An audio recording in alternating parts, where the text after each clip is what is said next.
எல்லோருக்கும் வணக்கம். இந்த புதுயுகம் தொலைக்காட்சியின் மூலமாக உங்களெல்லாம் சந்திக்க ரொம்ப சந்தோஷப்படுறேன். ஒரு அற்புதமான பட்டிமன்றத்தை நீங்கள் வந்திருக்கிறீங்க. நல்ல விஷயங்களை கேட்டு அறிந்து போகிறீங்க. நல்ல சிந்தனைகளை நான் உங்களுக்கு தரப்போகிறோம். நல்ல கருத்துக்களை நான் உங்களுக்கு தரப்போகிறோம்லாம் நினைக்காதீங்க.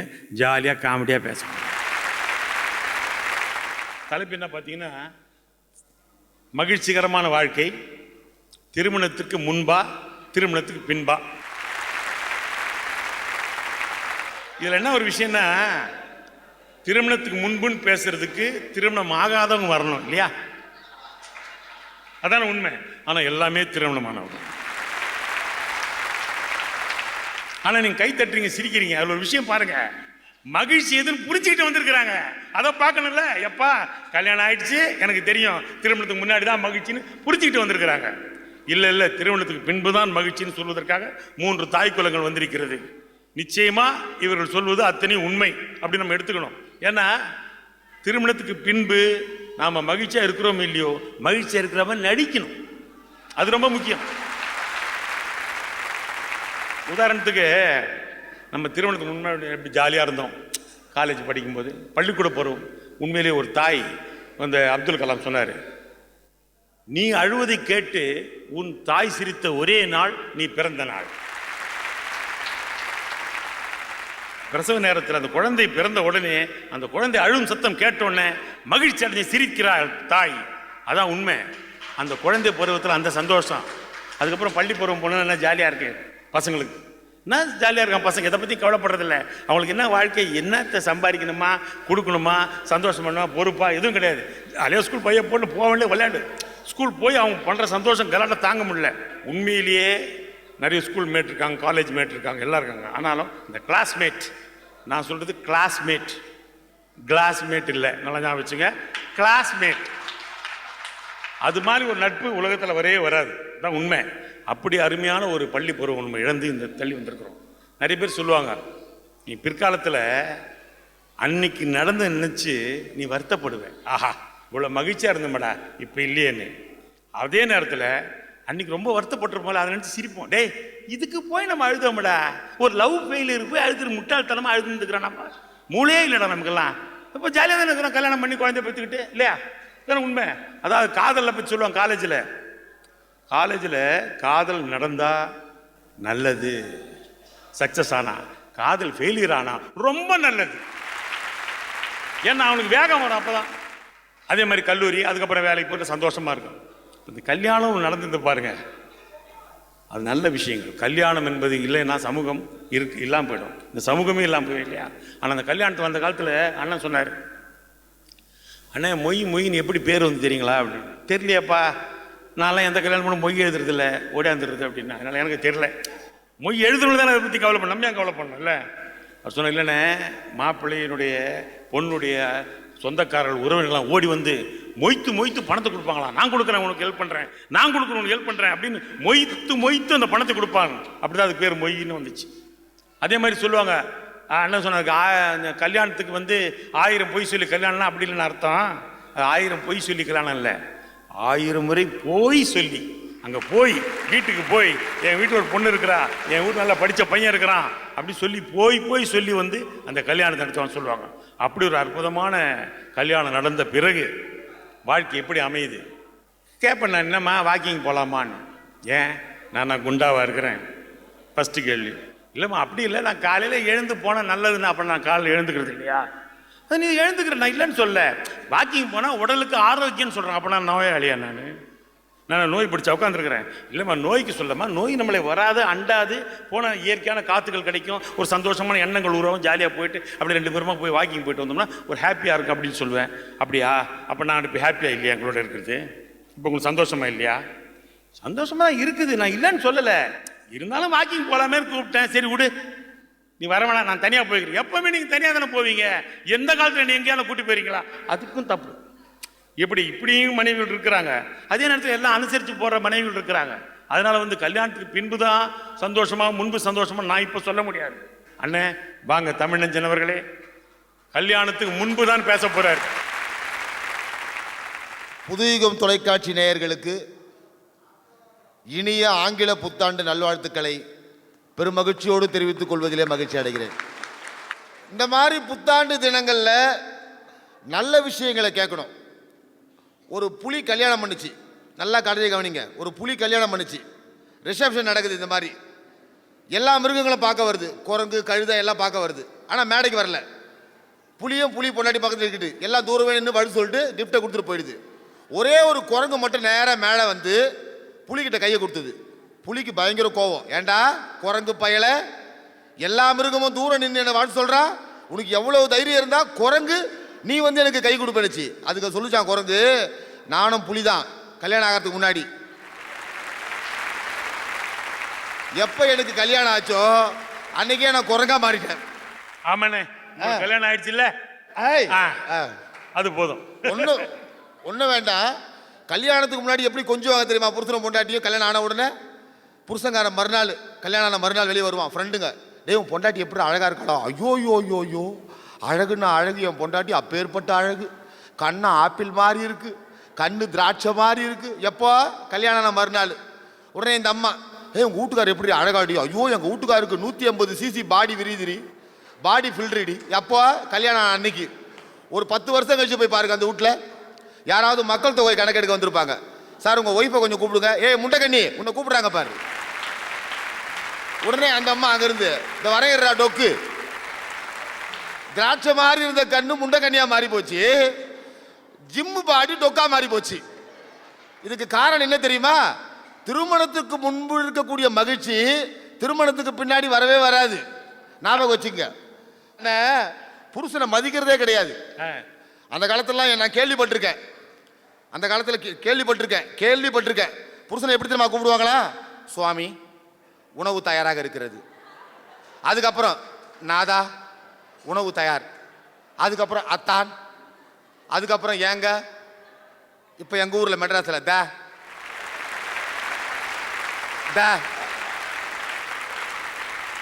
உன்னை பிள்ளைய பார்த்தே அது எங்கடா போயிருக்கு?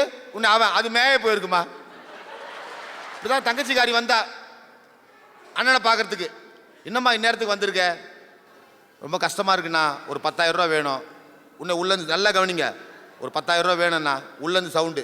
இதே கல்யாணம் ஆகாமல் இருந்ததா யாரையாவது கேட்கணுமா? உடனே பாக்கெட்லேருந்து எடுத்து கையில் கொடுக்க மாட்டான். 10,000 வேணுமா? உள்ள சவுண்டு. என்னவா உங்கள் தங்காச்சிக்கு? அந்த சவுண்டில் அமௌண்ட்டை குறைச்சிட்டான் பாருங்க, 5,000 வேணுமா? அவள் போட்ட சவுண்டில் 5,000 குறைச்சிட்டான். என்னவா உங்கள் தங்கச்சிக்கு? 5,000 வேணுமா? வாங்கின்னு போக சொல்லுங்க, அண்ணன் கிட்ட தானே வாங்குது. உடனே இவன் நல்ல மூடில் இருக்காடி, வாங்கின்னு போயிடு. கொடுங்க, எடுத்து கொடுங்க, கொடுத்துட்டு எங்களை நடுத்தெருல விடுங்க.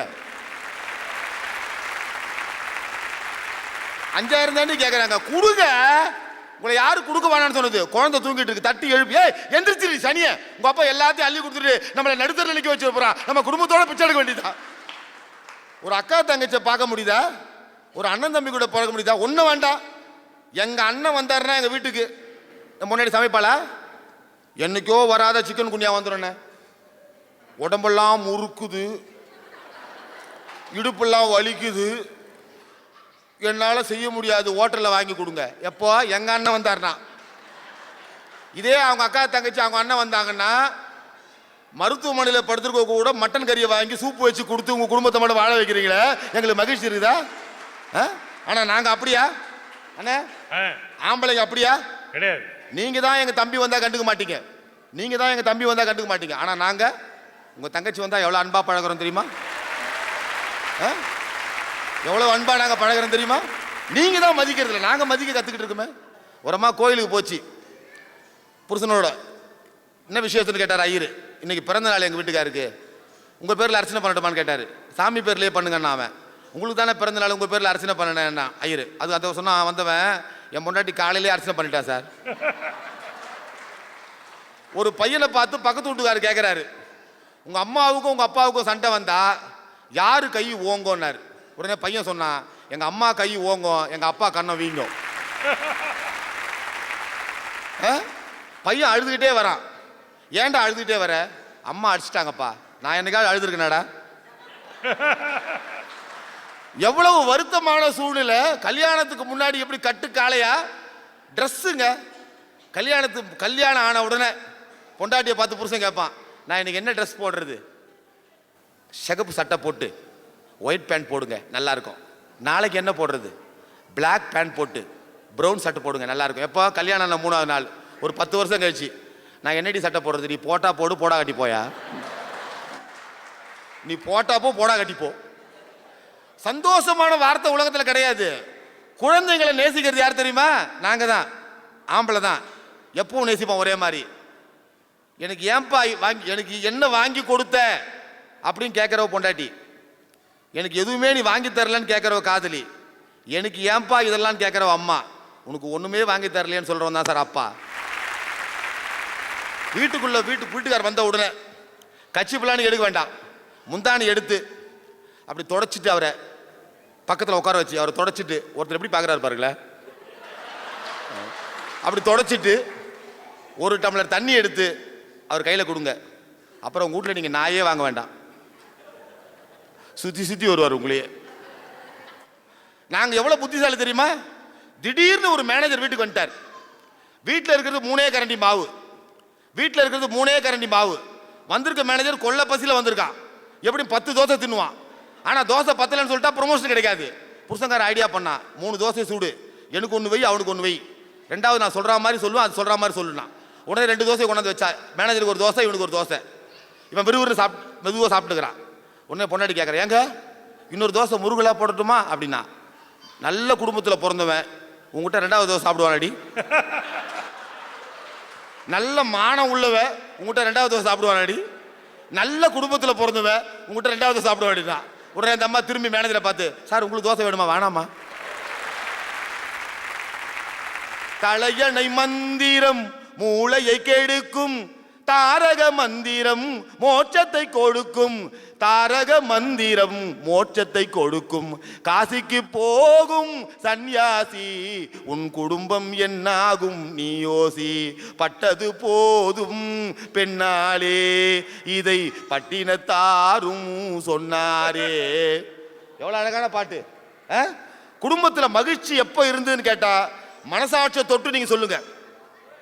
கலியுகத்தில் வாழ்ந்துகிட்டு இருக்கோம், கலியுகத்தில் வாழ்ந்துகிட்டு இருக்கோம். புது யுகம் பார்த்துக்கிட்டு இருக்கோம். புத்தாண்டு அன்னைக்கு பொண்டாட்டி பிள்ளையோட உட்காந்துக்கிட்டு இருக்கோம். நெஞ்சில மனசாட்சியோட கை வச்சு சொல்லுங்க, மகிழ்ச்சியான வாழ்க்கை யாரா இருந்தாலும் கல்யாணம் ஆகாமல் இருந்தா மட்டும்தான் அவனுக்கு மகிழ்ச்சி. கல்யாணத்துக்கு ஒரு பேர் தெரியுமா உங்களுக்கு? கல்யாணம்னா என்ன தெரியுமா நடுவர் அவர்களே? கல்யாணம் என்ன தெரியுமா? களினா துன்பம், யானம்னா தொடர்ச்சி. என்ன அர்த்தம் தெரியுமா? கல்யாணம்னா துன்பத்தின் தொடர்ச்சி தான் கல்யாணம். கேமராமேனுக்கு தெரியுது இல்ல? கேமராமேன் மட்டும்தான் கல்யாணத்தில் சொல்லுவான். 9:45 மணி சொன்னான் எனக்கு, மாப்பிள்ளை கொஞ்சம் மேலே தூக்கி கடைசியா சிரிங்கன்னா. ஒரே ஒரு செய்தி சொல்லிட்டு முடிச்சிட நடுவர் அவர்களே.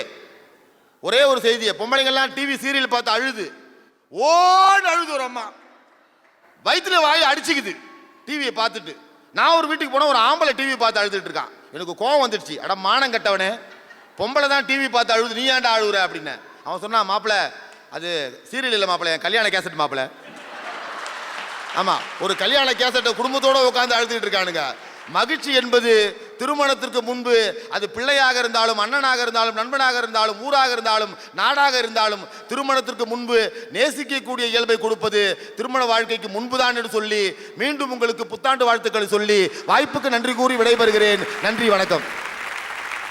எவ்வளவு அவர் நெஞ்சு கலங்கி போயிருந்தா தமிழ் நெஞ்சு இப்படி பேசியிருப்பார். யோசிச்சு பாரு, என்ன வேதனையோட அப்படி கொப்பளிக்கிறார். கல்யாணத்துக்கு பின்புதான் மகிழ்ச்சி என்று பேசுவதற்காக நமது கவிஞர் ரேவதி அவர்கள் கல்பாக்கத்திலிருந்து வந்திருக்கிறார்கள். நடுவர் அவர்களே, சொல்லுங்க. இப்ப என்ன பிரச்சனை அவங்க 3 பேருக்கும்? அந்த 3 பேர் ஒரே பிரச்சனை, கல்யாணம் ஆனது தான், வேற ஒண்ணும் கிடையாது. வேற ஒரு பிரச்சனை கிடையாது எங்களுக்கு. அது மட்டும் ஆவல வச்சுங்களேன், ரொம்ப சந்தோஷமா இருப்பாங்க. அப்படி இல்ல, இன்னைக்கு காலைல இந்த பட்டிமன்றத்துக்கு கிளம்புறதுக்கு முன்னாடி என் வீட்டுக்காரரை பார்த்து, ஏங்க என்னை பார்த்து ஒரு கவிதை சொல்லுங்க அப்படின்னு. நான் மட்டும் கவிஞர்ல, என் வீட்டுக்காரன் கவிஞர் தான். பெரிய விஷயம். உடனே அவர் என்னை பார்த்து ஒரு கவிதை சொன்னார். என்ன சொன்னார் தெரியுமா? என் பழைய 1000 ரூபாய் நோட்டு,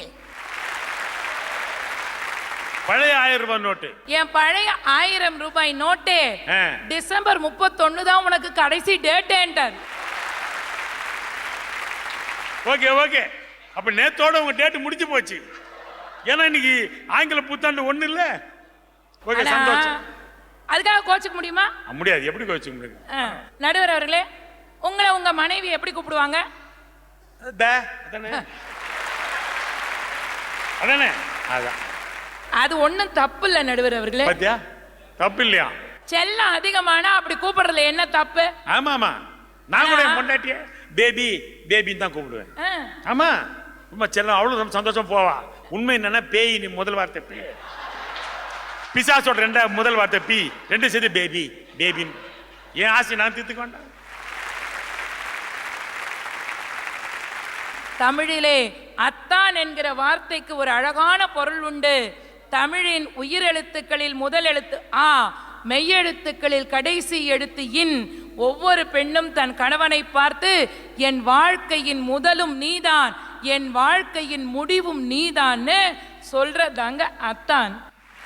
அவ்வளவு பெரிய வார்த்தை அது. அது சாதாரண சொல்லிட்டீங்க. கரெக்டுமா, சூப்பர். அதுக்கு எல்லாத்துக்கும் அர்த்தம் தெரியணும். இப்ப சொல்லிருக்க மாட்டோமே. இப்ப ஆங்கிலத்தை விட தமிழ் ஒரு படி உயர்ந்தது. உண்மையா இல்லையா? ஆமா. ஒரு எக்ஸாம்பிள் சொல்லவா? ஒரு எடுத்துக்காட்டு. இப்ப உங்களை பார்த்து ஒரு அழகான பொண்ணு அங்கிள் அப்படின்னு கூப்பிட்டா நீங்க டென்ஷன் ஆயிடுவீங்க. அதே தமிழ்ல மாமா,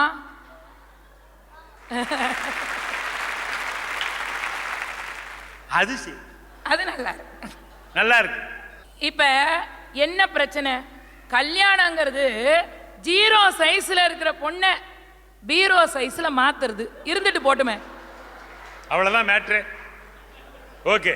6 பேக் வச்சிருந்த ஆம்பளைய பொண்டாட்டி ஹேண்ட் பேக்கோட சேர்த்து 6 பேக் தூக்க வச்சு ஃபேமிலி பேக்கா மாத்துறது. அவ்வளவுதான். என்ன பிரச்சனை? ஒரு பிரச்சனை இல்ல. இப்ப சூடா சாப்பிட்டா அவர் பேச்சுலர், சுட வச்சு சாப்பிட்டா அவர் சம்சாரி. ஆசையா அடிச்சா அவ காதலி, ஆசை தீர அடிச்சா அவ பொண்டாட்டி. எவ்வளவு பேர் இப்படி பாருங்க பாதிக்கப்பட்டிருக்காங்க. அடி வாங்கினவங்க அந்த கை தட்டுல தெரியல என்ன அடி வாங்கியிருக்காங்க. கடவுளுக்கு ஓம் என்று சொல்வதை விட மனைவியிடம் ஆம் என்று சொல்லி பாருங்கள், வாழ்க்கை சந்தோஷமா இருக்கும். இல்லன்னா இப்ப நாங்க என்ன சொல்லணும்னு நினைச்சிட்டு இருக்கீங்க? நாங்க கடவுள்கிட்டே ஆம் தான் சொல்றோம். இப்போ ஓம்ன்றத மறந்து போச்சு. இப்ப மனைவி குள்ளமா இருக்காங்கன்னு வச்சுக்கோங்க, சரி, அவங்கள பார்த்து ஏன் குள்ளச்சி அப்படின்னு கூப்பிடக்கூடாது. எப்படி கூப்பிடணும் தெரியுமா? எப்படி? A short and sweet. Short and sweet, short and sweet. இப்ப என்னைய மாதிரி கொஞ்சம் கொழுக்கு முழுக்குன்னு இருந்தா, கொஞ்சமா சோறு போடுற மனுஷனே சும்மா இருக்கிறாரு, உங்களுக்கு என்ன பிரச்சனை? இல்லனே, இல்ல கொஞ்சம்னா அதை எடுத்துக்கலாமா உண்மையே அப்படின்னு. ஏன்னா பட்டிமன்றல கொஞ்சம் பப்ளிக்கா பேசும்போது உண்மைகளை பேசணும். ஓகே, கொஞ்சம். இப்ப ஒரு படம் வந்ததுல ரெமோ, அதுல அவர் எப்படி கூப்பிடுவாரு?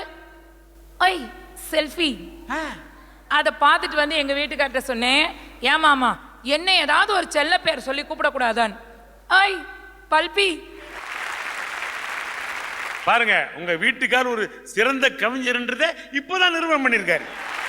கரெக்டா பேர் வச்சிருக்காரு. ஒரு குடும்பம்ங்கிறது, குடும்பம்ன்ற பேரே குடு இன்பம் அதுலேருந்து வந்தது தான். இப்போ உடம்பு சரியில்லைன்னு வச்சுக்கோங்க, ஃப்ரெண்டு என்ன பண்ணுவார், ஹாஸ்பிட்டலுக்கு வந்து நல்ல நண்பனாக இருந்தால் உடம்பு சரியாக இருக்கா எப்படி இருக்கிறேன்னு விசாரிப்பார். நம்ம தமிழஞ்சன் சார் மாதிரி இருந்தால் நர்ஸு சூப்பராக இருக்க அப்படின்னு சொல்வார். ஆனால் தேவையா உங்களுக்கு? ஒரு ஆணுக்கு கணவருக்கு உடம்பு சரியில்லைன்னா பெண்கள் என்ன செய்வாங்க தெரியுமா? உண்மைதானக்கா? ஒரு மஞ்ச கயிறுல ஒரு மஞ்ச துணியில ₹1 எடுத்து முடிச்சு போட்டு சாமி முன்னாடி வச்சு, கடவுளே உனக்காக நான் கட்டி இருக்கிறேன் காப்பு, என் புருஷனுக்கு வச்சிடாத ஆப்புன்னு வேண்டிப்பாங்களா இல்லையா? அதைத்தான் வைரமுத்து அவர்கள் இலக்கியமாக சொன்னார்கள். நோயிலே கிடந்து நொந்த போதெல்லாம், நோயிலே கிடந்து நொந்த போதெல்லாம் மருத்துவத்தாலா மறுபடி எழுந்தேன். இல்லை கண்மணி, இல்லை கண்மணி, உன் கடை விழி திரளும் கண்ணீர் என்மேல் விழுந்ததினால் அல்லவா எழுந்து வருகிறேன்னு எழுதினார். சூப்பர். அதாவது ஒரு பெண் திருமணமானவுடன் ஒரு பெண் தன்னுடைய கணவனை முதல் குழந்தையாக நினைக்க வேண்டும். ஒவ்வொரு ஆணும் தன்னுடைய மனைவியை 2வது தாயாக நினைக்க வேண்டும். அப்படி நினைச்சா குடும்ப வாழ்க்கை ரொம்ப சந்தோஷமாக இருக்கும். இவங்க இந்த கல்யாணத்துக்கு முன்னாடி ஜாலி ஜாலிங்கிறாங்களே, என்ன ஜாலி நடுவர் அவர்களே? என்ன போய் ஒரு பார்ட்டி வைக்கிறது? கண்ணதாசன் குடியை பற்றி சொன்னார். தண்ணீரை நாம் குடிக்கிறோம், ஆனால் அதை குடி என்று சொல்வதில்லை. பழச்சாறை நாம் குடிக்கிறோம், ஆனால் அதை நாம் குடி என்று சொல்வதில்லை. காபி டீ போன்றவற்றை நாம் குடிக்கிறோம், ஆனாலும் அவற்றை நாம் குடி என்று சொல்வதில்லை. மதுவை மட்டும் ஏன் தெரியுமா நாம் குடி என்று சொல்கிறோம்? அது மட்டும்தான் உயிரை குடிக்கிறது, அதனால் அதை குடி என்று சொல்கிறோம். ஒரு அண்ணன் சொல்றாரு, புகையிலைக்கும் சரக்குக்கும் ஒரு வித்தியாசம் இருக்கு. புகையில கேன்சரை உண்டாக்கும், சரக்கு தான் நல்ல டான்சரை உருவாக்கும். இந்த சந்தோஷம் எல்லாம் சந்தோஷம் கிடையாது. வீட்டுக்கு வந்த உடனே உங்க குழந்தை ஓடி வந்து உங்க காலை கட்டி பிடித்துக் கொள்கிறதே, அந்த சந்தோஷத்திற்கு முன்னால் வேறு எந்த சந்தோஷமும் ஈடு கிடையாது. உங்களுக்கு தலை வலிக்குதா அப்படின்னு அந்த பிஞ்சு கை கொண்டு அந்த குழந்தை உங்கள் நெற்றி வருடுகிற போது ஒரு ஆனந்தம், ஒரு சிலிர்ப்பு ஏற்படுமே, அதற்கு இந்த உலகத்தையே விலையாக கொடுத்தாலும் நாம் பெற முடியாது என்று சொல்லி வேதாத்ரி மகரிஷி சொன்னாங்களாம், உலகத்திலேயே மிகச்சிறந்த துறவி யாருன்னு கேட்டாங்க. அவர் சொன்னாரு, உலகத்துல மிகச்சிறந்த துறவின்னா ஏதோ காட்டு மேட்டுக்கு போய் தவம் பண்றவங்க நினைச்சிங்களா? இல்ல. எல்லாவற்றையும் வேண்டாம் என்று செல்வத்தை எல்லாம் துறந்து விட்டு எங்கேயோ காசி ராமேஸ்வரம் போறவங்க நினைக்கிறீங்களா? இல்ல. தன்னுடைய தாய் தந்தையரை விட்டுவிட்டு, தன்னுடைய சகோதர சகோதரிகளை விட்டு பிரிந்து, தன்னுடைய நண்பர்களை எல்லாம் தோழிகளை எல்லாம் உங்களுக்காக விட்டுவிட்டு, தன்னுடைய பிறந்த ஊரை பிறந்த வீட்டை விட்டுவிட்டு, ஏன் குல தெய்வத்தையே உங்களுக்காக விட்டு கொடுத்து நீங்கள் தான் சகலமும் என்று உங்களை நாடி வருகிறாளே, அந்த மனைவிதான் உலகத்திலேயே பெரிய துறவின்னு சொன்னார். அதனாலதான் தாயோடு அறுசுவை போம், தந்தையோடு கல்வி போம், சேயோடு பெற்ற செல்வம் போம், உடன்பிறப்போடு தோல் வழி போம், பொன் தாலியோடு எல்லாம் போம் என்று சொன்னார்கள் என்கிற காரணத்தினால் திருமணத்திற்கு பிறகு இருக்கக்கூடிய வாழ்க்கை மிக மகிழ்ச்சியான சந்தோஷகரமான வாழ்க்கை என்று சொல்லி வாய்ப்பளித்த அத்துணை பேருக்கும் நன்றி பாராட்டி மிகிறேன். நன்றி, வணக்கம். சூப்பர். கவிஞர் ரேவதி அவர்கள் அற்புதமாக கல்பாக்கத்தில் வந்திருக்காங்கல்ல, கல்லில் அப்படியே செதுக்கின மாதிரி ஒரு வார்த்தைகளை ஸ்ட்ராங்காக சொல்லிட்டீங்க. அதனால நல்லா அற்புதமாக பேசுனாங்க.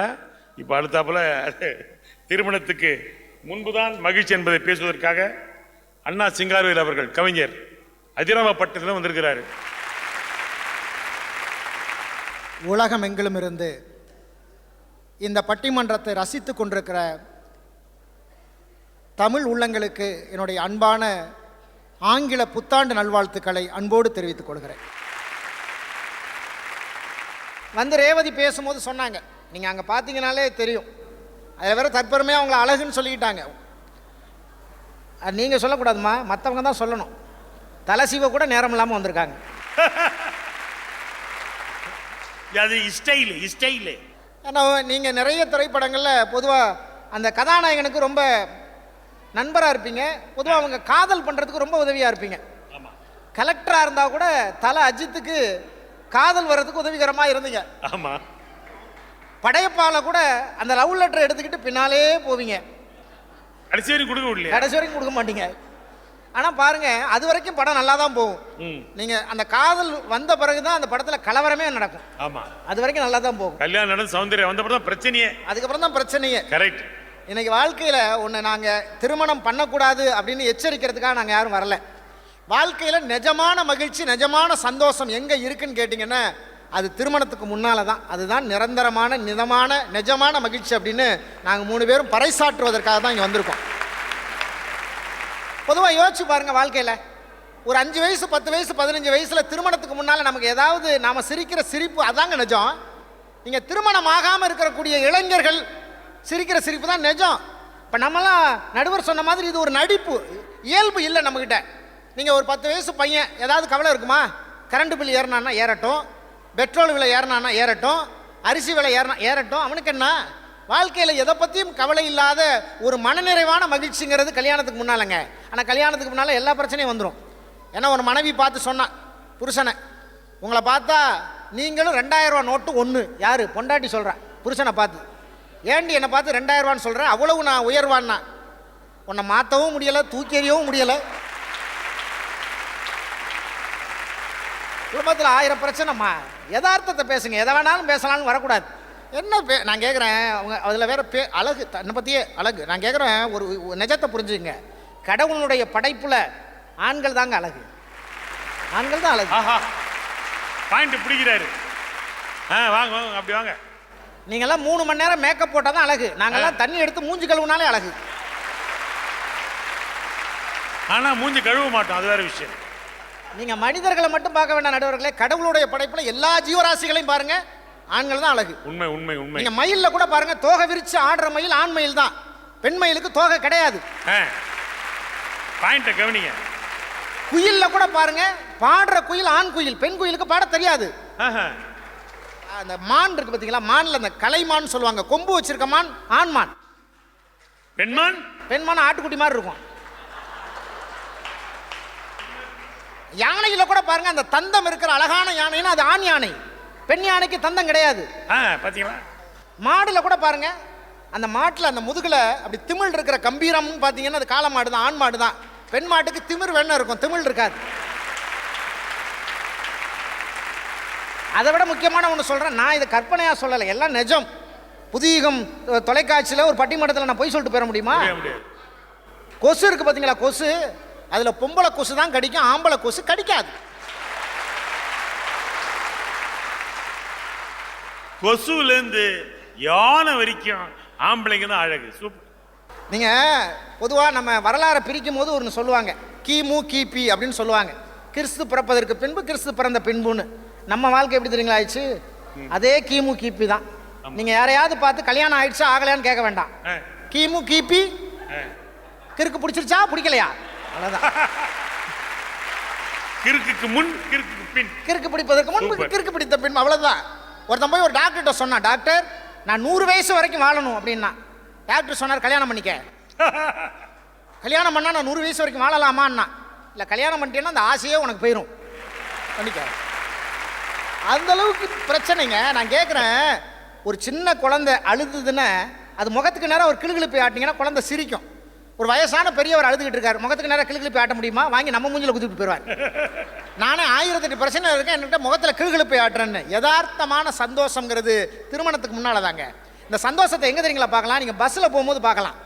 கல்யாணம் ஆகாத பசங்களெல்லாம் பாருங்கள், படிக்கட்டில் தொங்கிட்டு போவான், எந்த பிரச்சனையும் கிடையாது, தொங்கிட்டு போவான். ஆனால் அந்த கல்யாணம் ஆனதுக்கெல்லாம் பாருங்கள், நேராக இடம் இருக்கிற பஸ்ஸாக பார்த்து சீட்டில் ஏறி ஜன்னல் ஓரத்தில் உட்காந்து முட்டு கொடுத்து இப்படியே உட்காந்தோம்.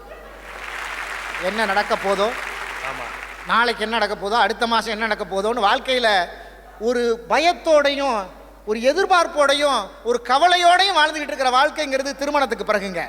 அன்னைக்கு கல்யாணம் ஆயிடுச்சு ஒருத்தனுக்கு, கல்யாணம் ஆகி 2வது நாள் வண்டி கொடுக்குறாங்கல்ல, இப்போ வரதட்சணையா? நான்லாம் வரதட்சணைலாம் வாங்கவே இல்லை. நான் உண்மையிலே வாங்கலை, உண்மையிலேங்க. என் மாமனார்கிட்ட நான் எதுவுமே கேட்கல, அவராக 1 லட்சம் கொடுத்தாரு, வாங்கிட்டேன். கேட்கல, அவரா கொடுத்தார். அது கொடுத்தா அந்த கணக்கில் வராது. அது நம்ம என்ன பண்ண முடியும்? கரெக்ட். எங்கே நிம்மதி நிம்மதி என்று தேடி பார்த்தேன், அது எங்கேயும் இல்லை. யாராரோ வந்தாங்க, என்னென்னவோ சொன்னாங்க, என்னத்தை சொல்லி என்னத்தை பண்ண, நிம்மதி இல்லை, மனுஷனுக்கு நிம்மதி இல்லை அப்படின்னு நொந்து போகிறது திருமணத்துக்கு பின்னால் தாங்க. பல பேர் சொல்லலை, அவங்க சார்பாக இப்போ நாங்கள் 3 பேர் பேச வந்திருக்கோம், அதான் யதார்த்தம். ஆனால் யோசிச்சு பாருங்க, இன்றைக்கும் ஒரு மனிதரை நாம் கொண்டாடுகிறோம். நம் நாட்டினுடைய முன்னாள் முதலமைச்சராக இருந்தாலும் எல்லா மேடையிலும் சொல்லப்படுகிற ஒரு மனிதர் என்று சொன்னால் அது கர்ம வீரர் காமராஜருடைய பெயருங்க. ஏன் வாழ்க்கையில் இன்றைக்கு இத்தனை உயரத்தில் இருக்கக்கூடிய ஒரு முதலமைச்சராக நம்ம அவரை பார்க்குறோமே, என்ன காரணம்? இன்றைக்கு தமிழ்நாட்டில் ஒரு 14,000 பள்ளிகளுக்கு மேல் திறந்து எல்லோரும் குழந்தைகளுடைய வாழ்க்கையில் எல்லாரும் என்ன தெரியுமா நினைப்பாங்க? யாம் பெற்ற இன்பம் இந்த வையகம் பெருக, அப்படிதான் நினைப்பாங்க. நாம் பெற்ற சந்தோஷம் எல்லாரும் பெறணும்னு. ஆனால் கர்ம வீரர் காமராஜர் மட்டும்தான் யாம் பெறாத இன்பத்தையும் இந்த வையகம் பெற வேண்டும் என்று ஆசைப்பட்டவர் கர்ம வீரர் காமராஜர். ஏன் தெரியுங்களா? அவர் கல்யாணம் ஆகலை. ஆஹா, கரெக்டான பாயிண்ட்டுப்பா.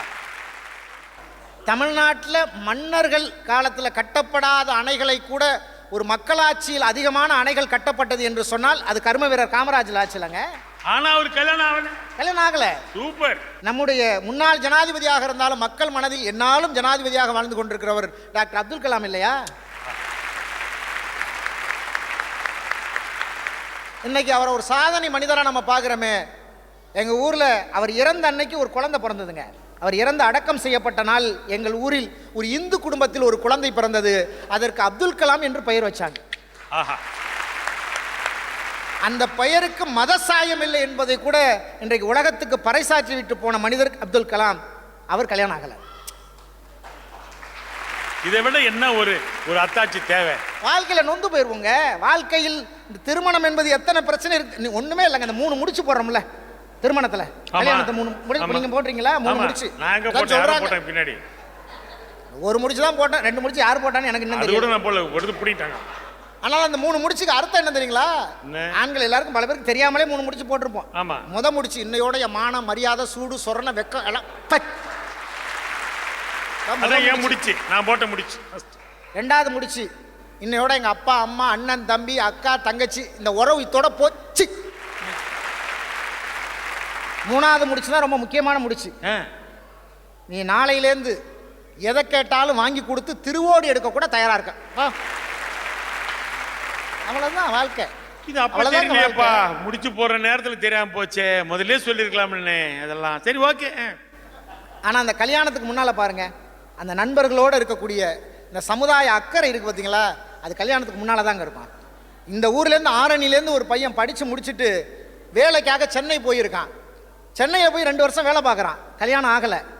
அதுக்கு பிறகு படிச்சுட்டு போன ஒரு இளைஞன் அவன் என்ன பண்ணுவான்? அவனும் வேலை தேடி போகணும்னு நினைப்பான் சென்னைக்கு. அப்போ கூட இருக்கிற இன்னொரு நண்பன் சொல்லுவான், எனக்கு தெரிஞ்ச நண்பன் சென்னையில் இருக்கான், நீ நேராக அங்கே போ. இங்கேருந்து வேலை தேடி போகிற பல இளைஞர்கள் எங்கள் சின்னம்மா வீடு இருக்குது, எங்கள் சித்தி வீடு இருக்குது, எங்கள் அத்தை வீடு இருக்குன்னு யாரும் போக மாட்டாங்கங்க. என் நண்பன் வீடு இருக்குது, என் நண்பனோட நண்பன் அங்கே தங்கியிருக்கான்னு அங்கே போய் தங்குவான். அங்கே இருக்கிற நண்பன் என்ன தெரியுமா சொல்லுவான்? டே மாப்பிள்ள, ஒன்றும் நீ வேலை கிடைக்கிற வரைக்கும் இங்கே இரு, இங்கே சாப்பிடு, இங்கே தங்கிக்க, நீ வாடகை கொடுக்க வேண்டாம், சாப்பாட்டுக்கு பணம் கொடுக்க வேண்டாம், ஆனால் வேலை கிடைச்ச பிறகு கொடு. ஒருவேளை நிறைய சம்பளம் வாங்கி இந்த இடத்துல இருக்க வேண்டாம், வேற தனி வீடு எடுத்துக்கலாம், நீ போனி என்ன சந்தோஷம் போய்க்க. அப்போ உன்னை தேடி உன்ன மாதிரியே ஒருத்தன் வருவான்ல, அவனுக்கு அடைக்கலம் கொடுன்னு சொல்ற வந்தாங்க நண்பன். இந்த சந்தோஷம் எல்லாம் கிடைப்பது திருமணத்துக்கு முன்னால. திருமணத்துக்கு பிறகு தான் நட்பு பிரிஞ்சு போயிடுது. எனக்கும் என் மனைவிக்கும் ஒரே ஒரு பொருத்தம் தாங்கன்னா நான் சொன்ன பரவாயில்லையே, ஒரு பொருத்தமாவது இருக்கேன். ஆமா, எங்க 2 பேருக்கும் ஒரே நாளில் கல்யாணம் நடந்துச்சுங்கிறான். அது ஒண்ணுதான் பொருத்தம், அவ்வளவுதான் பொருத்தம்.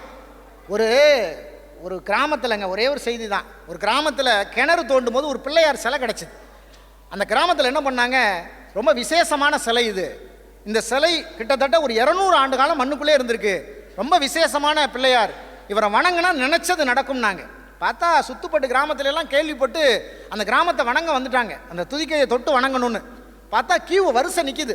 முதல்ல போய் நின்று அந்த பிள்ளையார் துதியை ஒருத்தன் அப்படி தொட்டு கும்பிட்டான் பாருங்க. ரொம்ப நாள் மண்ணுக்குள்ள இருந்ததா, அந்த துதிக்கையில் ஒரு தேல் இருந்திருக்கு, பட்டுன்னு போட்டுருச்சு. ஒன்றா பின்னால் இருக்கிறவன் என்னன்னா, இல்லை மல்லிகைப்பூ வாசனை, மல்லிகைப்பூ வாசனை.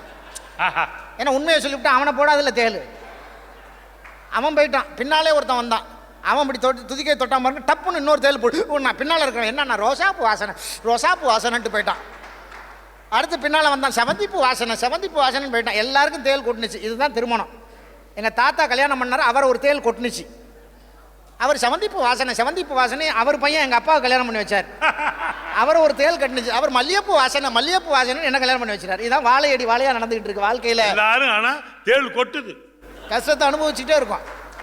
நான் இருக்கிற உண்மையிலேயே அற்புதமாக இங்கே கேட்டுக்கிட்டு இருக்கிற ஆரணிவாழ் பெருமக்களுக்கு சொல்கிறேன், இந்த பட்டிமன்றத்தினுடைய தீர்ப்பு நீங்கள் திருமணத்துக்கு முன்பு மகிழ்ச்சின்னு சொல்லுங்கள். அதுக்காக யாரும் திருமணம் செய்ய வேண்டாங்கிற அந்த வார்த்தையை நம்ம சொல்லலை. திருமணம் பண்ணிக்கிட்டோம். நான் இப்போ இந்த மேடையில் கூட சொல்கிறேன், வாழ்க்கையில் இந்த மேடையில் ஏறின பிறகு நானும் ஒரு உத்தரவாதத்தை கொடுக்குறேன், வாழ்க்கை நீ ஜென்மத்துக்கு நான் திருமணம் செய்ய மாட்டேங்க. என்ன ஒரு தியாகம்டாப்பா. இனிமே ஒரு திருமணமே செய்ய மாட்டாராம். கண்ணு தெரிஞ்சு கால் தடிக்கு ஒரு கல்லில் தடிக்க விழுந்துட்டோம்னா எவனாவது மறுபடியும் கண்ணு தெரிஞ்சு அதே கல்லை தடிக்க விழுவானா? உண்மையான வார்த்தை. ஆமாம். அதனால் வாழ்க்கையில் சந்தோஷம் என்பது உண்மையிலேயே திருமணத்துக்கு முன்பான அந்த வாழ்க்கை தான் சந்தோஷமான வாழ்க்கை என்று உங்கள் தீர்ப்பை சொல்லுங்கள். இந்த தீர்ப்பு மூலமாக திருமணமாகாத இளைஞர்களுக்கு நீங்கள் காட்டுற ஒரு நல்வழியாக அது அமையட்டும் என்று சொல்லி நல்ல வாய்ப்பை கொடுத்த புதியகம் தொலைக்காட்சிக்கு மீண்டும் என்னுடைய அன்பான பணிவான வணக்கத்தை சொல்லி விடைபெறுகிறேன். நன்றி, வணக்கம். நல்ல தியாக மனப்பான்மை கொண்ட சிங்காரவேல் அண்ணா சிங்காரவேல் இருக்காருங்க. அவர் முடிவு பண்ணிட்டாரு, இனிமேல் அவர் திருமணமே பண்ண மாட்டார். பார்த்துங்க, அதான் ஒரு முடிவு எடுக்கிறாரா, நியாயமான முடிவாக இருக்குது அவர் சொல்கிறது. ஏன்னா யாரும் அவர் பொண்ணு கொடுக்க போகிறதில்ல, அப்படியே லைனில் நிற்கிறாங்க கொடுக்கறதுக்கு. இனிமேல் திருமணம் பண்ண மாட்டாராம். எப்படி இருக்கு பாருங்க நிலம். ஒருத்தன் பொண்டாட்டி அடிச்சிட்டான், ஜட்ஜு கூப்பிட்டாரு, பொண்டாட்டி அடிச்சியா? ஆமாங்க, 1000 ரூபா ஃபைன். பார்த்தான், சார் என் பொண்டாட்டி இன்னொரு அடி அடிச்சுக்கிட்டுமா? ஏன்டா ஒரு தடவை அடிச்சு 1000 ரூபா ஃபைன் மறுபடியும் அடிக்கிறேன்? ஆமாம் சார், என்கிட்ட 2000 ரூபா நோட்டாக தான் இருக்குது. ஆனால் கல்யாணத்துக்கு பின்பு தான் சந்தோஷம்னு சொல்கிறதுக்காக பூவை பூச்சி நதியாக பார்த்துருப்பீங்க. நம்மெல்லாம் எப்படி அந்த கிரேஸாக போனோம், அதே மாதிரி சென்னையிலேருந்து நதியா அவர்கள் வந்திருக்கிறார்கள். வாங்கம்மா, திருமணத்துக்கு பின்பு தான் மகிழ்ச்சின்னு பேச போறீங்க. நடுவர்களே, மகிழ்ச்சிங்கிறது என்ன? மகிழ்ச்சின்றது இப்போ கேட்டு நம்ம பிறகு கல்யாணம் ஆயிடுச்சு. மகிழ்ச்சினா சந்தோஷம்னு சொல்லலாம். சந்தோஷம், ஹாப்பி. சந்தோஷத்துக்கும் பெரிய சந்தோஷத்துக்கும் என்ன வித்தியாசம்னு நினைக்கிறீங்க? சந்தோஷத்துக்கு பெரிய சந்தோஷம். ஆமா, சந்தோஷம் பெரிய சந்தோஷம் அப்படின்னு வச்சுக்கோங்க. ஒரு அடி கொடுத்தா சந்தோஷம், திருப்பி அடிச்சா அது பெரிய சந்தோஷம். அப்படி இல்ல நடுவர்களே, தான் மட்டும் சந்தோஷமா இருந்தா போதும்னு நினைக்கிற சுயநலத்தோட இருக்கிறது தான் சந்தோஷம். பெரிய சந்தோஷம் என்ன தெரியுமா? தான் மட்டும் நல்லா இருந்தா பத்தாது, தன்னுடைய குடும்பம் நல்லா இருக்கணும், அதுல மனைவி நல்லா இருக்கணும், கணவன் நல்லா இருக்கணும், குழந்தைகள் நல்லா இருக்கணும், தன்னை சுத்தி இருக்கக்கூடிய உறவுகள் எல்லாமே நல்லா இருக்கணும். பொதுநலத்தோட ஒருத்தர் யோசிக்கிறார் பாத்தீங்களா, அந்த சந்தோஷம் தான் பெரிய சந்தோஷம். உண்மையான வார்த்தை. திருமணத்துக்கு முன்னாடி இருக்கிற வாழ்க்கையில குறிப்பா ஆண்கள் பொறுப்பில்லாம இருப்பாங்க. ஆமாம், அவங்கள பொறுப்புள்ளவங்களா மாத்துறது தான் திருமணம். ஆஹா, நல்ல வார்த்தை இல்லையா? இப்ப ஒரே ஒரு 3 விஷயத்தை மட்டும் நம்ம திருமண முறையில நம்ம கடைபிடிச்சோம் அப்படின்னா நம்மளுடைய வாழ்க்கையில பிரச்சனையே இருக்காது. நம்பர் 1 விட்டு கொடுக்கிறது, நம்பர் 2 அனுசரிச்சு போறது, நம்பர் 3 பொறுத்து போறது. எல்லாம் எங்களுக்கு. இதை மட்டும் நீங்க பண்ணி பாருங்களேன். அவங்களுக்கு எல்லாம் நமக்கு தான். விட்டு கொடுத்துரு, அனுசரிச்சு போ, பொறுமையாயிரு. ஏன் அதெல்லாம் உங்க பக்கம் வராதா? என்னம்மா நியாயம்? என்ன ஒரு அட்வைஸ் பாருங்க. சரிம்மா, ஒத்துக்கிறோம். இப்படிலாம் இருந்தா வாழ்க்கையில பிரச்சனை இருக்காது. சும்மா வாழ்க்கையில பிரச்சனை நம்ம பேசிட்டு இருந்தா அதுக்கு ஒரு தீர்வு இருக்காது நடுவர்களே. வாழ்க்கைன்னா என்ன? 3 வித உயரம், 6 வித ஆங்கிள்னு எந்த பக்கம் திரும்பினாலும் தலையில அடிக்குது பாத்தீங்களா, அதுதான் வாழ்க்கை. அப்படிப்பட்ட வாழ்க்கையில சந்தோஷமா இருக்கணும்னா கல்யாணம் பண்ணிருக்கணும். சரி.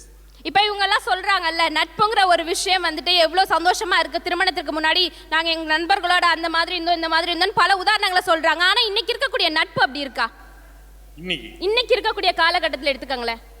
அழகு இருந்தால் வருவது காதல், பணம் இருந்தால் வருவது சந்தோஷம், கையில குவார்டர் பாட்டில் இருந்தா வர்றது நட்புன்னு இன்னைக்கு மாறி போன சூழலில் எப்படி திருமணத்திற்கு முன்னாடி இருக்கக்கூடிய நட்பு உங்களுக்கு மகிழ்ச்சியை தருதுன்னு தான் நாங்க 3 பேரும் கேள்வி கேட்க வந்திருக்கோம்.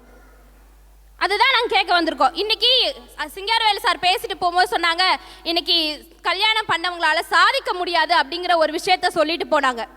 இன்னும் சொல்லணும்னா காமராஜர் ஐயா அவர்களை உதாரணமா காமிச்சிட்டு போனாங்க.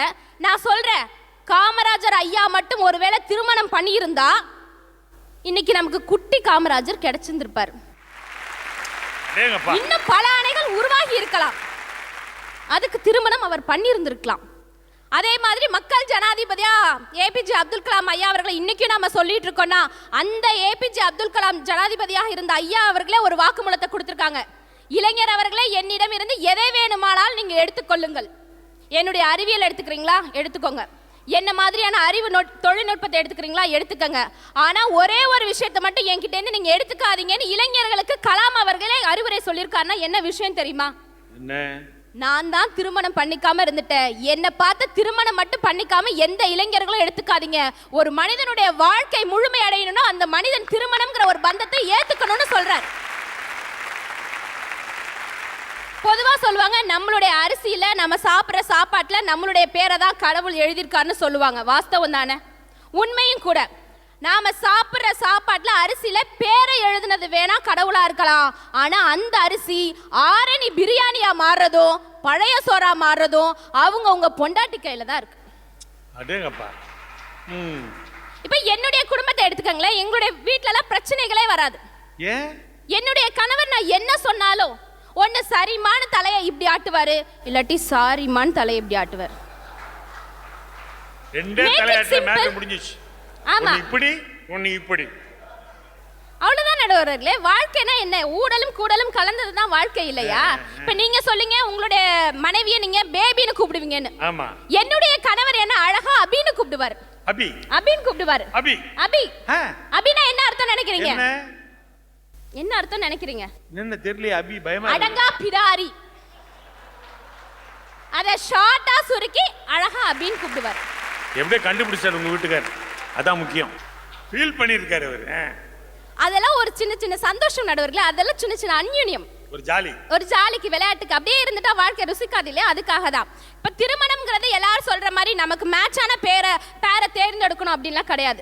சரியான நபரை தேர்ந்தெடுப்பது மட்டுமல்ல திருமணம், சரியான நபராக நாம் இருப்பதும் தான் திருமணம். இன்னும் சொல்லணும்னா யாரோடு வாழணும்னு முடிவு பண்றது கிடையாது திருமணம். யாரு இல்லாம நம்மளால வாழ்க்கையை வாழ முடியாதோ அவங்க கூட வாழ்க்கையை நம்ம அமைச்சுக்கிறது தான் திருமண பந்தம். பொதுவா நம்ம என்னதான் விஷயங்கள் செஞ்சிருந்தாலும் எவ்வளவுதான் வெற்றி பெற்றிருந்தாலும் நம்ம ஜெயிச்சோம் அப்படின்னா தான் நம்மளை அதை காது கொடுத்து கேட்பாங்க. நீங்க என்னதான் தோல்வி அடைஞ்சிருந்தாலும் அதை ஒத்துக்க மாட்டாங்க. அந்த தோல்வியை கூட தட்டி கொடுத்து, என்னங்க உங்களால முடியுங்க, இது போனா என்னங்க, இந்தாங்க இந்த நகையை வச்சுக்கோங்க, இன்னொரு வேலை செய்யுங்க அப்படின்னு உங்களுக்கு தோல்ல தட்டி கொடுத்து உங்களுடைய தோல்வியை கூட வெற்றியா மாற்றுறது உங்களுடைய துணைவி, உங்களுடைய மனைவி இல்லையா?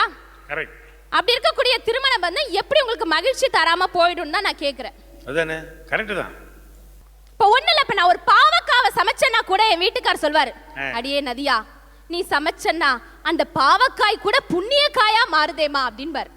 பாவக்காய் புண்ணியக்காய், பாவக்காய புண்ணியக்காயா மாறுதுன்னு அப்படி பாராட்டுவாரு. நேத்து அப்படிதான் சமைச்சு சாப்பாடு போட்டுட்டு இருந்தேன். என் வீட்டுக்கார் சொன்னாரு, நதியா 5 வருஷத்துல இன்னைக்குதாம்மா உன்னுடைய சாப்பாட்டுல எனக்கும் மாறுதல் தெரியுதுன்னாரு. என்ன? எனக்கு ரொம்ப சந்தோஷமா இருந்தது. சமைக்க தெரியாத நம்ம சமைச்ச சாப்பாடை பார்த்துட்டு 5 வருஷம் கழிச்சு அதுல மாறுதல் தெரியுதுன்னு சொல்றாருன்ட்டு என்னத்தான் மாறுதல் தெரியுதுன்னு கேட்டேன். ஒண்ணு இல்லாம முன்னாடி எல்லாம் நீ சமைக்கும் போது சமைச்சு சாப்பாடு பரிமாறும் போது கருப்பு முடியா வரும், இப்பெல்லாம் வெள்ளை முடியா வருது மன்னர். நல்ல மாறுதல். இப்ப நம்ம திருவள்ளுவர் இப்ப ஒரு கல்யாணத்துக்கு போறோம்னா என்ன சொல்லுவோம்? வள்ளுவன் வாசுகி மாதிரி வாழுங்க அப்படின்னு அந்த தம்பதியரை வாழ்த்திட்டு வருவோம் இல்லையா? உலக உயிர்களுக்கெல்லாம் 1330 குறள்ல இன்னும் புரியுற மாதிரி சொல்லணும்னா 2 அடியில உலக தத்துவத்தை சொன்னது திருவள்ளுவர், அவருடைய திருக்குறள். ஆனா அதே திருவள்ளுவர் தன்னுடைய மனைவி இறந்த துக்கத்தை தாளாத 4 அடியில அந்த மனைவிக்கு பாடல் கொடுத்தாருன்னா அதுதானே மனைவி மேல வச்சிருந்த பாசம், அதுதானே கணவன் மனைவிக்குள்ள இருந்த அந்யோன்யம், அந்த அன்பு. அழகா சொல்லிருப்பாரு, அடிற்கினியவளே அன்புடையாளே படிசொல் தவறாத பாவாய் அடிவருடி பின் தூங்கி முன்னெழும் பேதாய் இனிதாய் என் தொங்கும் என் கண் அழகா சொல்லியிருப்பாரு. ஒரு இதை நம்ம புரியுற மாதிரி சொல்லணும்னா, நான் என்ன சொன்னாலும் கேட்பியேம்மா, நான் தூங்குறதுக்கு முன்னாடியே நீ எழுந்து உன்னுடைய வேலைகள் எல்லாம் முடிச்சுட்டு நீ எழுந்திருப்பியேம்மா, இனி நீ இல்லாம போயிட்டியேம்மா, இந்த உலகத்துல நான் எப்படிமா உயிர் வாழ முடியும்னு மனைவியின் துயரத்தை வச்சு வள்ளுவரே 4 அடியில எழுதியிருக்காரு. உண்மைதான். இன்னும் தெரிஞ்ச ஒரு நபரை பத்தி சொல்லணும்னா மகாத்மா காந்தி. மகாத்மா காந்தி அழகா சொல்லியிருப்பாரு. தன்னுடைய மனைவியோட சிதை எரிஞ்சிட்டு இருக்கும் போது அவர் போய் அங்க உட்காந்து அழுதுட்டு இருந்தாராம். கூட இருந்தவங்க எல்லாம், ஐயா வெகு நேரமா நீங்க அழுதுகிட்டே இருக்கீங்க, வாங்க ஐயா கிளம்பலான்னு சொன்னாங்களா. அப்ப காந்தி சொன்னாரா, சாதாரண கரம்சன் காந்தியா இருந்த என்ன மகாத்மா காந்தியாவே மாத்தினது என்னுடைய மனைவி தானே, அவளுடைய சிதைக்கு முன்னாடி அழறதுக்கு கூட எனக்கு உரிமை இல்லையான்னு கேட்டார்னா, இன்னைக்கு பெரிய பெரிய மனிதர்கள் எல்லாம் சாதிச்சது திருமணத்திற்கு அப்புறம் தான், அதை நம்ம ஒத்துக்கத்தான் வேணும். உண்மைதான். அழகான ஒரு விஷயம், திருமண பந்தத்துல நமக்கு கிடைக்கக்கூடியது குழந்தை. கடவுளிடம் குழந்தை வரம் கேட்டேன், ஆண் குழந்தை பிறந்தது, கடவுளே குழந்தையாக வேண்டும் என்ற வரம் கேட்டேன், பெண் குழந்தை பிறந்ததுன்னா இன்னைக்கு அந்த பெண் குழந்தைகளை தன்னுடைய தாயாகவும் தன்னுடைய தமக்கையாகவும் பாதுகாத்து பாவித்து இன்னைக்கு கொண்டாடக்கூடிய அப்பாங்கிற ஸ்தானத்தை உங்களுக்கு எந்த உறவு கொடுக்குது? திருமண பந்தம் தானே கொடுக்குது. அப்படி இருக்கக்கூடிய திருமண பந்தம் எப்படி உங்களுக்கு மகிழ்ச்சியை கொடுக்கலன்னு தான் நான் கேட்கிறேன். ஒருபோதும் திருமணத்திற்கு முன்பு மகிழ்ச்சி என்பதே கிடையாது.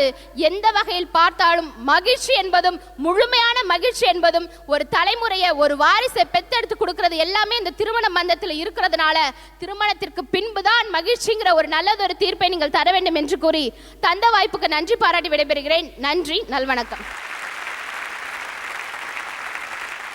அருமையாக சொன்னாங்க. அவங்க வீட்டுக்கார் ஒன்று இப்படி இல்லை இப்படி 2 தலை ஆட்டத்திலே முடிவார். அதனால் ரொம்ப சந்தோஷமாக வாழ்க்கை போயிட்டுருக்குது. அபி நல்லா பேசுனீங்க. இப்பொழுது திருமணத்திற்கு முன்பு தான் மகிழ்ச்சி என்று பேசுவதற்காக நமது பேராசிரியர் திரு கோப்பா ரவிக்குமார் அவர்கள் பெருந்துறையிலிருந்து வந்திருக்கிறார்கள்.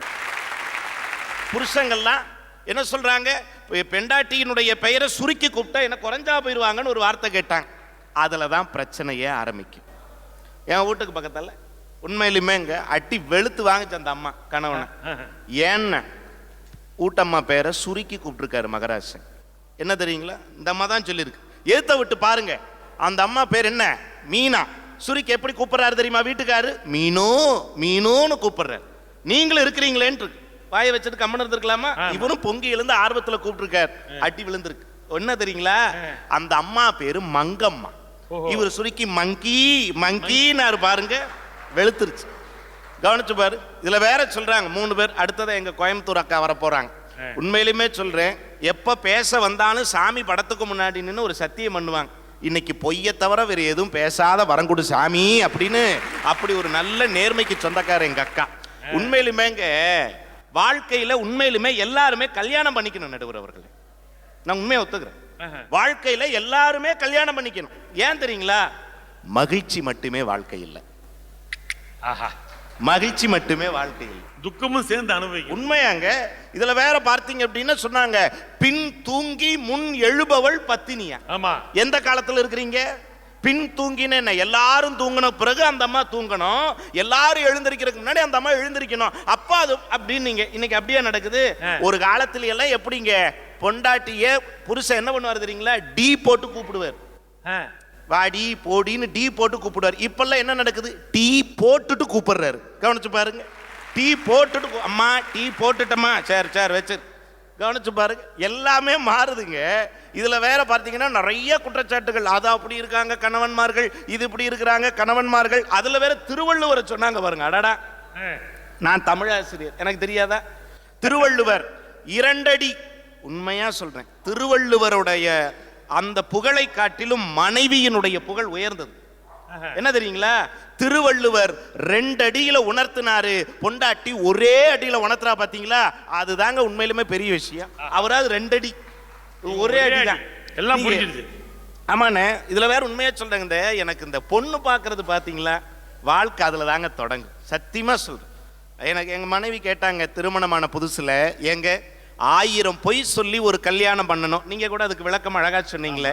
அவங்க கேட்டாங்க, 1000 பொய் சொல்லி கல்யாணம் பண்ணணும்னு சொல்லுவாங்களே, என்ன கட்டிக்கிறதுக்கு நீங்க என்ன பொய் சொன்னீங்கன்னு கேட்டாங்க. நான் சொன்னேன், நான் மட்டும் இல்லம்மா, உலகத்துல ஆம்பளையா பிறந்தவங்க அத்தனை பேரும் ஒரே பொய் தாம்மா சொன்னாங்கன்னு. என்ன, உன்னை பிடிச்சிருக்குன்னு சொல்றேன் பாத்தீங்களா, அங்கதாங்க விழுகிறேன் முதல் வேலை. பொண்ணு பார்க்க போகும்போது நான் மதுரையில பார்த்தேன் சார் முதல் பொண்ணு. அப்படி பொண்ணு இப்பெல்லாம் கார் வந்துருச்சு, அப்பெல்லாம் பஸ்ல தான் போனோம். அப்படி பஸ் ஏறி போனோம். எனக்கு கொஞ்சம் என்னங்க பொண்ணு பார்க்கறதுன்னா சாதாரண வேலைன்னு நினைக்கிறீங்களா? 10 தடவை பல்லு விளக்கி 5 தடவை குளிச்சு 3 தடவை சட்டை மாத்திட்டு போனா கூட கொஞ்சம் மாப்பிள்ளை சும்மா இருங்குதுங்க. கவனிச்சு பாருங்க. அப்படி பஸ்ல ஏறணும்னா எனக்கு ஒரு ஆர்வம். உண்மையிலுமே அந்த கண்டக்டரை பார்த்து மதுரை எப்ப சார், எவ்வளவு நேரம் சார் அப்படின்னு. சார் மதுரை, பேசாம வர்றியா, பைபாஸ்ல இறக்கி விட்டு போட்டுமா. இறக்கி இருந்தா நான் தப்பிச்சிருப்பேன். உண்மையிலுமே நடுவர்களே அப்படி கேட்டாங்க பாருங்க. அப்படி போனோம்னா உண்மையிலுமே சொல்றேங்க, பொண்ணு பார்க்க போறதுல எவ்வளவு சிக்கல் தெரியுங்களா? மிச்சர்னா அப்படி திம்பேன் சார் நான். ஆமா, பொக்கலை நல்லி திங்கிற மாதிரி திம்பேன், நல்லா சேசிபி விட்டு அடிக்கிற மாதிரி. அன்னைக்குன்னு பார்த்து பொண்ணு பார்க்க போகும்போது ஏதோ பஜ்ஜி சொச்சி வச்சிருக்க வேண்டாம், மிச்சர் கொண்டு வந்து வச்சிருக்காங்க. அப்படி அல்லலான்னு போறேன், எங்க அப்பா கையை பிடிச்சிட்டார். தம்பி என்ன பண்ண போற? மிச்சர் அள்ளி அள்ளி தின்னு போடாத சாமி, தின்னு கட்ட குடும்பம்னு பொண்ணு கொடுக்க மாட்டாங்க, தயவுசெய்து ஒவ்வொரு மிச்சரா தின்றான்னு. வாழ்க்கையில எங்க கடிவாள விழுகுதுன்னு பாருங்க. நான் சொல்றேன், வேற வழியே இல்லாம ஒரே ஒரு மிச்சர்ல இருக்கிற பூந்து எடுத்து வாயில வைக்கிறேன். எங்க அம்மா அப்பாக்கு தம்பி சத்தம் வெளியில வராம தின்னுகண்ணுன்னாங்க. ஒரு பூந்தைய திங்கிறதுல எப்படிமா சத்தம் வெளியில வராம திங்கிறேன்? கொஞ்சம் ஊற வச்சு சாப்பிடு சாமி, சத்தம் வெளியில வராது.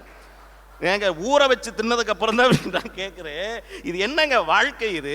ஆனா சத்தியமா சொல்றேன் சார், நீ உங்க மனசாட்சி கூட நீங்க சொல்லுங்க, தாலி கட்டி முடிச்சதுக்கு அப்புறம் தாங்க அழகழகான பொண்ணுகள்லாம் கண்ணுக்கே தெரியுது. கவனிச்சு பாருங்க. அதுல வேற வந்து வயிற்றுச்சலை கிளப்புங்க. அண்ணா வாழ்த்துக்கள்ங்கண்ணா. அண்ணா நீங்க நல்லா உன்னை கேட்டனா, உன் எதுக்கு அடுத்த வயிற்றுச்சலை கொட்டிக்கிறேன் நீ? கவனிச்சு பாருங்க.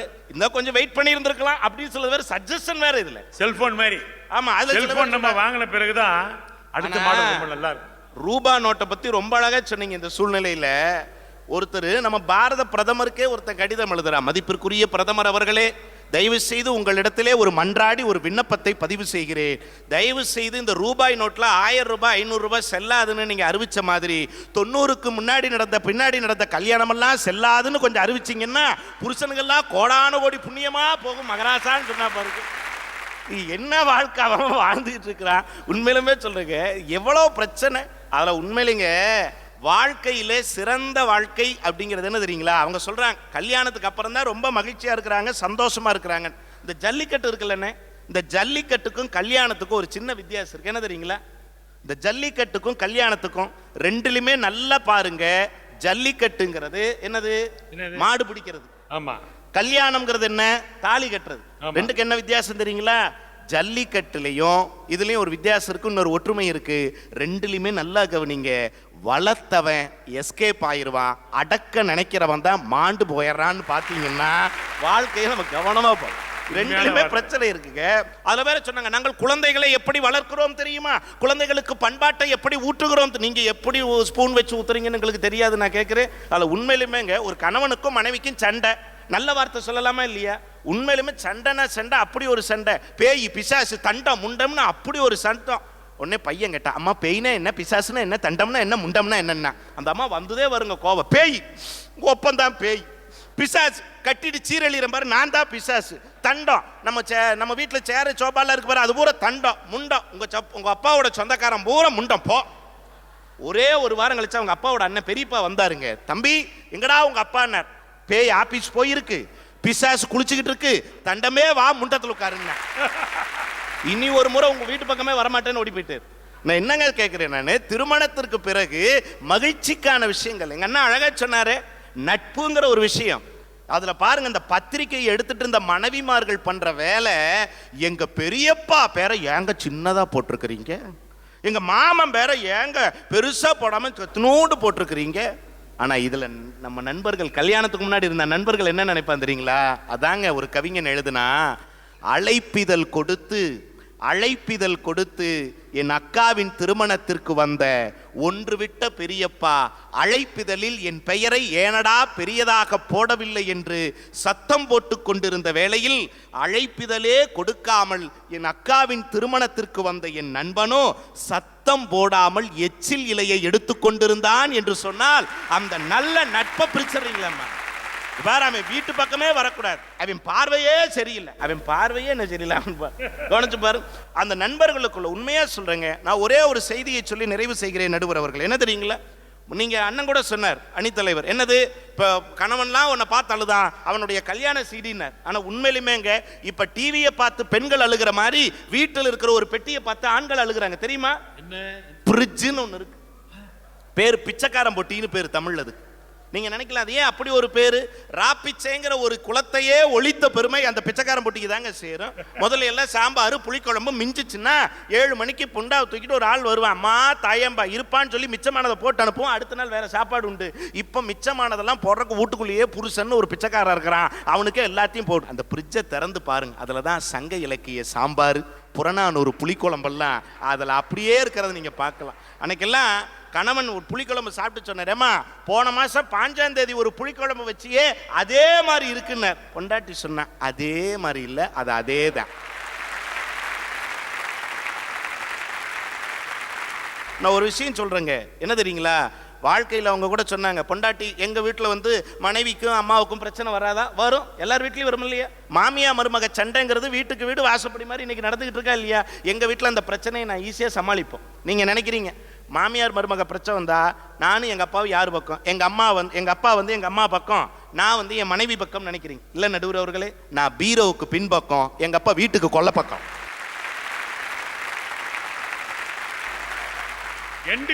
முதல்ல எஸ்கேபிசம், முதல்ல நம்ம தலையை பாதுகாத்துக்கணும். ஆமாமா, எடுத்து பாருங்க. இதுதான் வாழ்க்கை என்பதை சொல்லி ஒரே ஒரு செய்தியை சொல்லிக் கொள்ளுகிறேன். என்ன தெரியுங்களா, தயவு செய்து இந்த சமுதாயத்தில் ஏதாவது மாற்றம் பண்ணணும்னு நினைச்சீங்கன்னா உங்களை கையெடுத்து கும்பிட்டு கேட்டுக்கிறேன், கல்யாணத்துக்கு முன்னாடி மாத்துங்க. ஏதாவது இந்த சமுதாயத்தில் ஒரு மாற்றம் செய்யணும் நினைச்சீங்கன்னா கல்யாணத்துக்கு முன்னாடி மாற்றத்தை செய்து விடுங்கள்.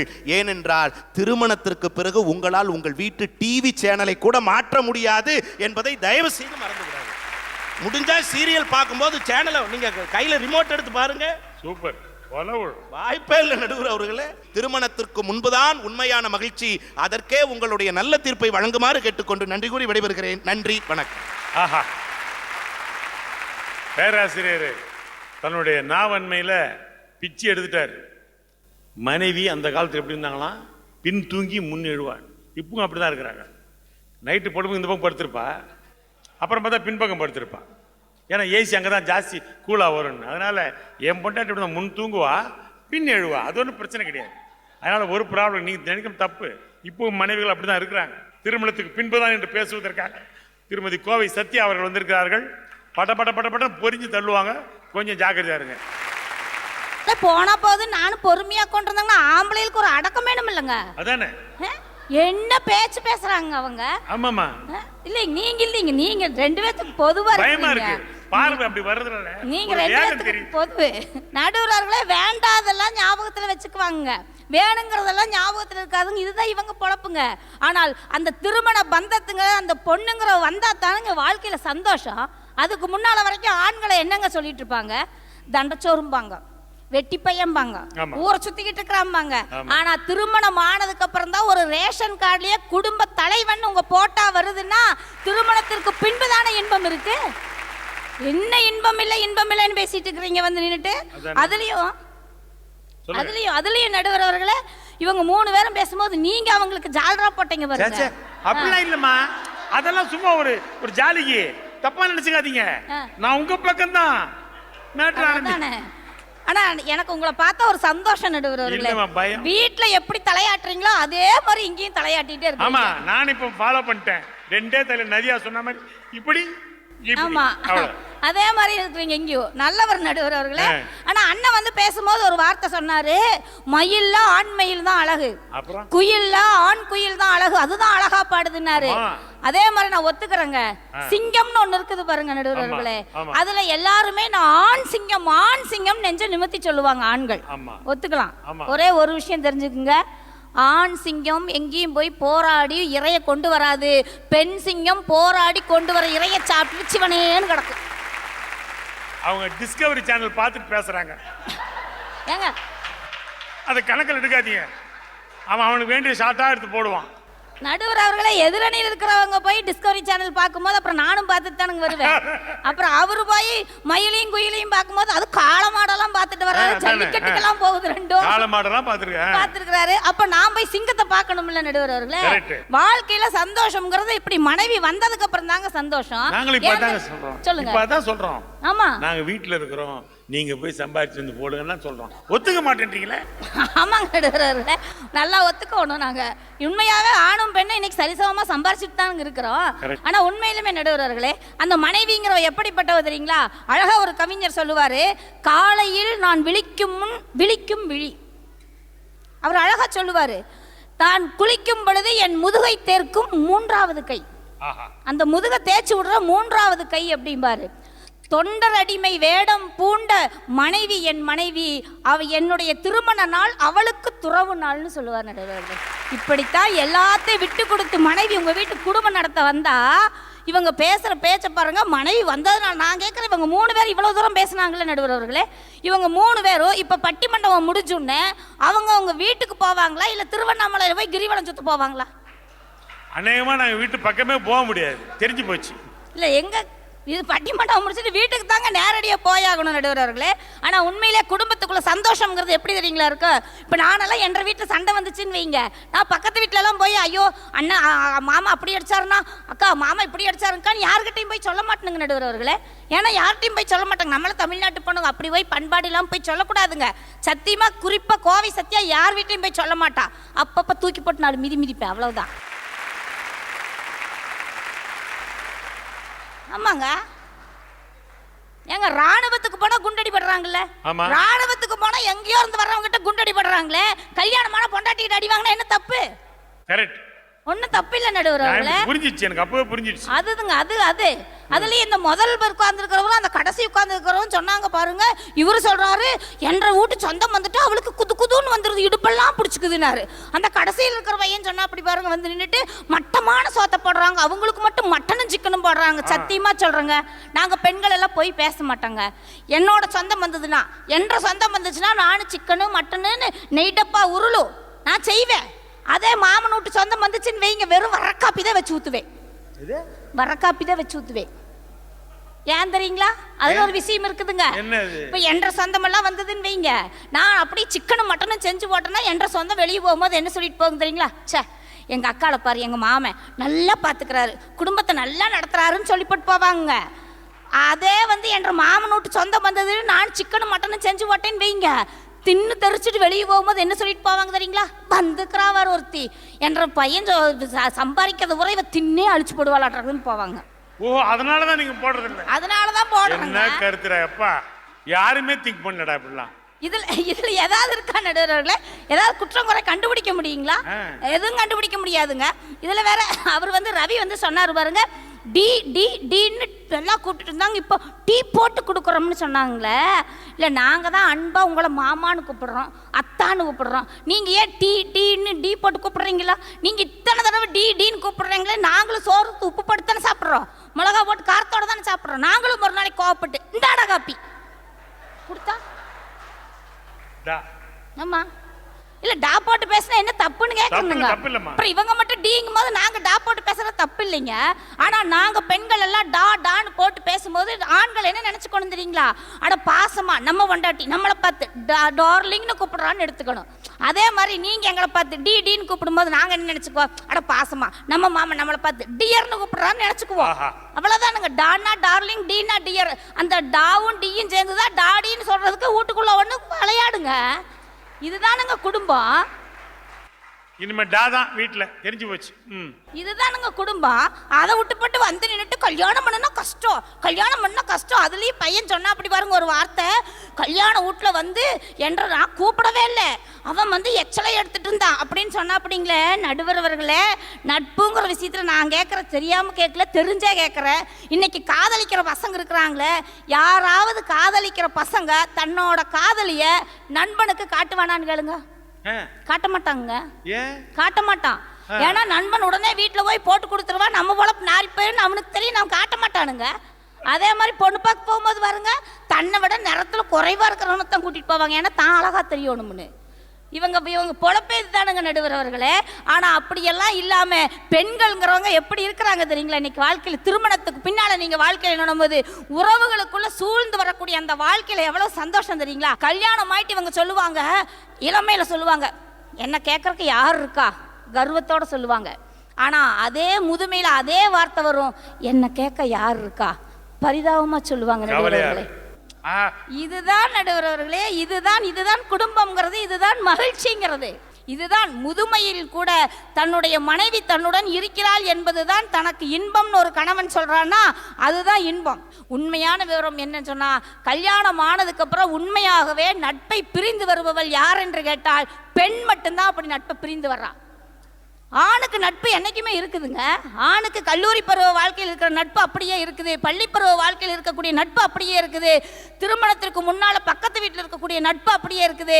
ஆனா அந்த பொண்ணுக்கு அந்த நட்புல ஒண்ணு கூட கிடையாதுங்க. அத்தனையும் திறந்து தான் இங்க புகுந்த வீடுங்கிற ஒரு இடத்துக்கு வர்றதுனால தான் அந்த பெண்ணுக்கு தையல்னு ஒரு பேர் கொடுத்தான். ஏன் தெரியுங்களா தையல்னு பேர் கொடுத்தான்? 300 ரூபா கொடுத்து கத்திரி வாங்குவோம், எங்க வேணாலும் கை மறதியா வச்சிருவோம். அதே 3 ரூபா கொடுத்து ஒரு ஊசி வாங்குவோம், அதை கொண்டு போய் பத்திரமா கொண்டு போய் ஒரு காகிதத்திலையோ இல்லை ஒரு கேலண்டர்லையோ ஒரு துணியிலையோ சொருகி வைப்போம். ஏன் தெரியுங்களா? இந்த 300 ரூபா கொடுத்து வாங்கக்கூடிய அந்த கத்திரிக்கோள் ஒன்றா இருக்கிற துணியை 2ஆ பிரிக்குது. ஆனால் 3 ரூபா கொடுத்து வாங்கக்கூடிய அந்த ஊசி 2ஆ இருக்கிற துணியை ஒன்றா இணைக்குது. நடுவர் அவர்களே, அப்படித்தான் பெண்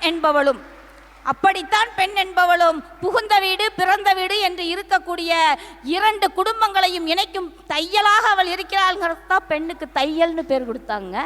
திருமணத்திற்கு பின்னால் வரக்கூடிய மகிழ்ச்சி என்பதான் மனிதர் வாழ்க்கையில் என்றும் நிரந்தரமாக இருக்கும் என்று கூறி வாய்ப்பளித்த அத்தனை நல் நெஞ்சங்களுக்கும் நன்றி பாராட்டி புத்தாண்டு வாழ்த்துக்கள் கூறி விடைபெறுகிறேன். நன்றி, வணக்கம்.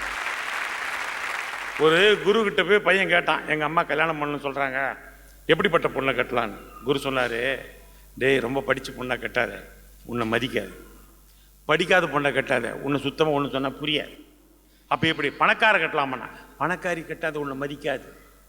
பணம் இல்லாத பொண்ணை கட்டாத, உன் குழந்தை குட்டிகளும் ரொம்ப கஷ்டப்படும் பிற்காலத்தில். அப்போ தடியான பொண்ணை கட்டலாமான்னு. வேணாம், தடியான பொண்ணை கட்டினா உன்னை மிரட்டி உன்னை அடித்து கொண்டுருவா. மெலிசான பொண்ணை கட்டலாமாண்ணா? மெலிசான பொண்ணை கட்டினா வீட்டில் நீ தேடி அலையினண்டா, எங்கே இருக்காரு. கருப்பாறது கட்டலாமாண்ணா? கருப்பாறது கட்டா வீட்டில் பேயின்னு பயந்துருவேண்ணா. வெள்ளையாருக்கு கட்டலாமான்னு கேட்டால் எப்போ பாரு மெழுகுவத்தி ஞாபகம் வரும்னா. இப்போ எப்படிதான் கட்டுறது? அப்படின்னா நான் கல்யாணமே பண்ண வேணான்றியா கோச்சுன்னு கேட்டான். இதை தாண்டா நான் முதல்ல சொல்கிறேன். ஏன் கேட்குறான்? இதான் குரு சொன்ன வார்த்தை. அதனால உங்க வைஃப்னா என்னன்னு கேட்டான் பையன்கிட்ட. ஒன்றும் இல்லை, சிம்பிள். Wild life. முதல்ல YWI லாஸ்ட் F எடுத்த வைஃப்ட்டான்.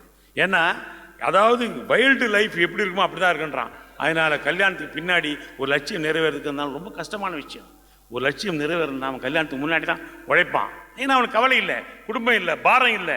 இப்போ என்ன அவன் நம்ம ஒரு இடத்துக்கு போகிறோன்னா அவன் திங்க் பண்ணுவான், அடே நமக்கு போகிறோம், ஆனால் நாளைக்கு காலையில் வீட்டில் அரிசி இல்லைன்னுவாங்களே, சாப்பாட்டுக்கு காசு இல்லைன்னுவாங்களே, செலவுக்கு பணம் இல்லைன்னுவாங்களே, இதை பார்த்து ஓடி வர வேண்டியதாக இருக்குது. அதனால் கல்யாணத்துக்கு முன்னாடி சந்தோஷம் கிடைக்கவே கிடைக்காது. ஆனால் சந்தோஷம் இருக்குது. அவங்க சொன்ன மாதிரி பெரிய சந்தோஷம் ஒன்று இருக்குல்ல, அது கல்யாணத்துக்கு பின்னாடி தான். இவங்க எல்லாருமே என்ன சொன்னாங்க, நான் தாயாயிட்டேன், தாயான முழுமைன்னு. ஏன் தந்தையானாலும் முழுமை தான். தந்தையின் வலி தந்தைக்கு மட்டும்தான் தெரியும், தாயின் வலி எல்லாருக்குமே தெரியும். உங்களுக்கு தெரியும், அமெரிக்க ஜனாதிபதி ரீகன் பற்றி கேள்விப்பட்டிருப்பீங்க. அவர் கடைசியில் அல்சீமர் வியாதி வந்துடுச்சு. அதாவது எல்லாமே மறந்துச்சோம், எது சொன்னாலும் புரியாது, எது சொன்னாலும் தெரியாது அவருக்கு. அப்படி ஒரு வியாதி வந்துடுச்சு அவருக்கு. ஒரு நிமிஷம் பேசுவார், அவ்வளோ அடுத்த யாருன்னு கேட்பார். அப்படிப்பட்ட ஒருத்தர். அந்த அல்சீமர் வியாதி வந்தவர் கூட மறக்காத ஒரே வார்த்தை தன்னுடைய மனைவி பெயர் நான்சி. அதை மட்டும் கரெக்டாக ஞாபகம் வச்சிருந்தார், சாவர வரைக்கும் ஞாபகம் வச்சிருந்தார். அப்போ மனைவியானவள் அருமையாக, மனைவியானவள் உப்பு மாறிங்க, அது இருக்கிறது தெரியாது குழம்புல, அது இல்லைன்னா தெரியும் நல்லா. அதனால கல்யாணத்துக்கு பின்புதான் பெரிய சந்தோஷம் என்று சொல்லி விடைபெறுகிறேன். நன்றி.